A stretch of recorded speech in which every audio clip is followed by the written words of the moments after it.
राय हसन नवाज साहब,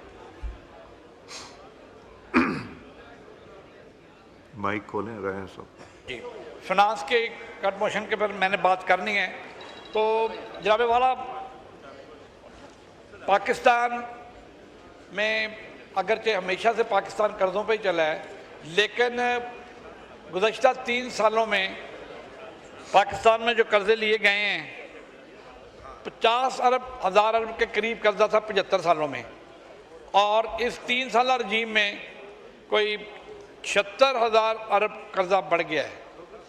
और कहाँ लगा है ये हमें नज़र नहीं आ रहा, बल्कि गैर तरक्याती अखराजात जो कि हमेशा कहा गया कि कम किए जाएंगे, इस साल 1 खरब रुपया रखा गया है गैर तरक्याती अखराजात के लिए। और वज़ीर आज़म हाउस के लिए, सदर के हाउस के लिए और वज़रा की तनख्वाहों के लिए और दीगर तमाम इस तरह के गैर तरक्याती अखराजात उसके लिए रकम बढ़ाई गई है और गरीब पर बोझ डाला गया है, और इसका बोझ एक आम पाकिस्तानी शहरी उठा रहे हैं। जनाबे वाला, FBI ने को अख्तियार हम दे रहे हैं ये, और ये बड़ा गलत अख्तियार है कि वो किसी को गिरफ्तार कर सकता है, क्योंकि हमारा FBI उस वक्त तो सोया रहता है जब पता चलता है कि हुकूमत के बहुत सारे अहम लोगों की दुबई में प्रॉपर्टीज़ हैं, बड़े बड़े मेंशन हैं, और ये जो आपके पास खड़े हैं इनका भी बहुत बड़ा मेंशन है वहाँ पर दुबई में।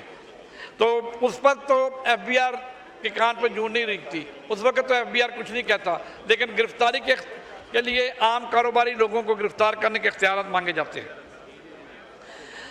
जनाब, मैं ये कहूँगा कि पाकिस्तान में इतनी बिजली की कीमतें जो बढ़ी हैं, उस पर सोलर एक ऐसा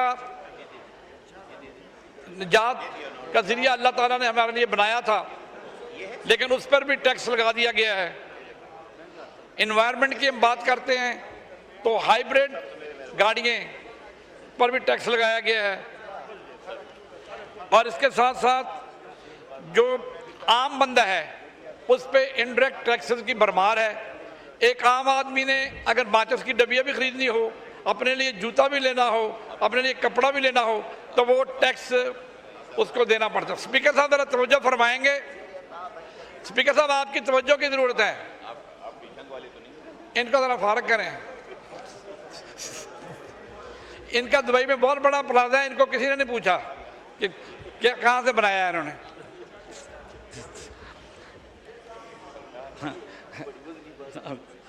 तो जनाबे वाला, मैं सिर्फ ये बात करना चाहूँगा कि अगर हमारी अजनास की पैदावार बहुत कम हुई है, अगर उसको हम ज़्यादा करना चाहते हैं, क्योंकि वो तारीख की सबसे ज़्यादा कम अजनास की पैदावार हुई है, तो उसमें खाद पर सब्सिडी देनी होगी, ज़राई ट्यूबवेल पर सब की बिजली के बिल पर सब्सिडी देनी होगी, और डीजल पर ज़मींदार को सब्सिडी देनी होगी।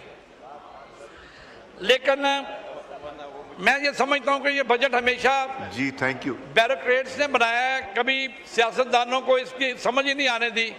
तो अब तो IMF भी इसमें पूरा इन्वॉल्व होता है, और उसके अलावा भी बहुत सारे ऊपर से चीज़ें नाज़िल होती हैं।